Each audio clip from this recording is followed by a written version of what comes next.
안녕하세요. Eat 바이블입니다. 오늘 본문은 창세기 27장 41절에서 46절까지의 말씀입니다. 먼저 오늘 본문을 읽겠습니다. 에서는 아버지에게서 받을 축복을 야곱에게 빼앗긴 것 때문에 야곱에게 원한이 깊어갔다. 그는 혼자서 아버지를 곡할 날이 멀지 않았으니 그때가 되면 동생 야곱을 죽이겠다 하고 마음을 먹었다. 리브가는 맏아들 에서가 하고 다니는 말을 전해 듣고는 작은 아들을 불러다 놓고서 말하였다. 너의 형 에서가 너를 죽여서 한을 풀려고 한다. 그러니 나의 아들아, 내가 시키는 대로 하여라. 이제 곧 하란에 계시는 라반 외삼촌에게로 가거라. 내 형의 분노가 풀릴 때까지 너는 얼마 동안 외삼촌 집에 머물러라. 내 형의 분노가 풀리고 내가 형에게 한 일을 너의 형이 잊으면 거기를 떠나서 돌아오라고 전가를 보내마. 내가 어찌 하루에 자식 둘을 다 잃겠느냐. 리브가가 이삭에게 말하였다. 나는 햇사람의 딸들 때문에 사는 게 아주 넌더리가 납니다. 야곱이 이 땅에 사는 사람들의 딸들, 곧 햇사람의 딸들 가운데서 아내를 맞아들인다고 하면 내가 살아있다고는 하지만 나에게 무슨 사는 재미가 있겠습니까? 저는 개인적으로 창세기에서 야곱 이야기가 가장 흥미롭습니다. 믿음의 이야기들이 넘쳐나기보다 욕망, 은밀함, 서로를 속이는 이야기들이 가득합니다. 그럼에도 하나님은 이들을 통해 일하십니다. 제가 살아가는 현실과 너무 비슷한 것 같아 야곱이 친밀하게 느껴질 때가 많습니다. 참고로 저는 야곱처럼 대담하지는 못해서 누군가를 쉽게 속이거나 사기극을 벌리지는 않습니다. 이삭 집안에 큰 파장이 일어납니다. 동생 야곱에게 복을 빼앗겨버린 에서는 야곱을 향해 이를 갑니다. 그는 마음속으로 다짐합니다. 아버지 이삭이 돌아가시면 그때 동생 야곱을 죽이겠다고 다짐합니다. 이미 창세기에는 형이 동생을 죽인 비극이 있습니다. 가인은 아벨을 향해 원한이 깊어갔고 마침내 동생 아벨을 죽였습니다.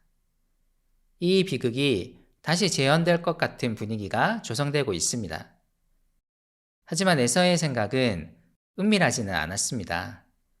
그는 야곱을 죽이겠다는 말을 여러 명에게 했던 것 같습니다. 이것을 어머니 리브가가 전해 듣습니다. 깜짝 놀란 리브가가 아들 야곱을 부릅니다. 그리고 형 에서의 계획을 알려줍니다. 야곱에게 하란에 있는 삼촌 라반의 집으로 도망가라고 말합니다. 리브가는 신속하게 행동합니다. 그는 두 아들을 동시에 잃을 수는 없었습니다. 고대 근동 문화에서 형제를 죽인 사람은 똑같은 복수를 당할 수 있었기 때문입니다. 리브가는 최악의 상황을 피하기 위해 행동하고 있습니다. 반면 아버지 이삭은 매우 무기력한 모습으로 묘사됩니다. 리브가는 아들 야곱을 보내며 이렇게 말합니다.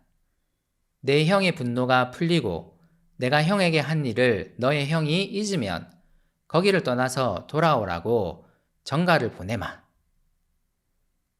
하지만 야곱은 삼촌 라반의 집에서 무려 20년을 지내게 될 것입니다. 리브가도 야곱도 이 기간이 20년이 될 것이라고는 상상하지 못했을 것입니다. 리브가는 야곱에게 전가를 보내지도 않을 것이고 이후로 리브가와 야곱은 재회하지도 못할 것입니다. 리브가는 야곱을 떠나보낸 이후 더 이상 창세기에 등장하지 않습니다. 창세기의 마지막 부분인 49장 31절에서 그가 막벨라 굴에 묻혔음이 언급될 뿐입니다. 리브가는 속임수를 쓴 것에 대한 저주를 자신이 받겠다고 다짐했고 창세기는 리브가의 죽음을 알리지 않습니다. 리브가는 사라와는 다르게 수명도, 그가 죽었다는 언급도 기록되지 않습니다. 리브가는 야곱을 수월하게 보내기 위해 남편 이삭에게 요구합니다. 이삭과 마찬가지로 야곱의 아내를 자신의 집안에서 찾자고 요구합니다. 이삭은 이를 받아들일 것이고 이제 곧 야곱은 먼 길을 떠날 것입니다. 거리도 멀었지만 다시 돌아오기까지 시간도 오래 걸릴 것입니다. 아버지를 속인 야곱은 삼촌 라반에게 또 속임을 당할 것입니다. 야곱이 앞으로 갈 길은 고통의 길이 될 것입니다. 하지만 이 모든 것이 하나님의 섭리 안에 있습니다. 하나님은 야곱을 통해 그의 언약을 이어 가십니다. 속임수를 쓰는 야곱이었지만 장자권을 소홀히 여기고 경솔하게 행동하는 에서가 아닌 복을 얻고자 애쓰는 야곱을 통해 그의 언약을 이어 가십니다. 이를 위해 야곱을 구하고 계신 것입니다. 야곱과 같은 속임수를 쓰는 자를 인도하시는 하나님이 이해되지 않을 수 있습니다. 하지만 우리의 삶에도 어쩌면 은밀함, 속임수, 욕망이 넘쳐납니다. 우리 역시 하나님 앞에 야곱과 같은 자들입니다.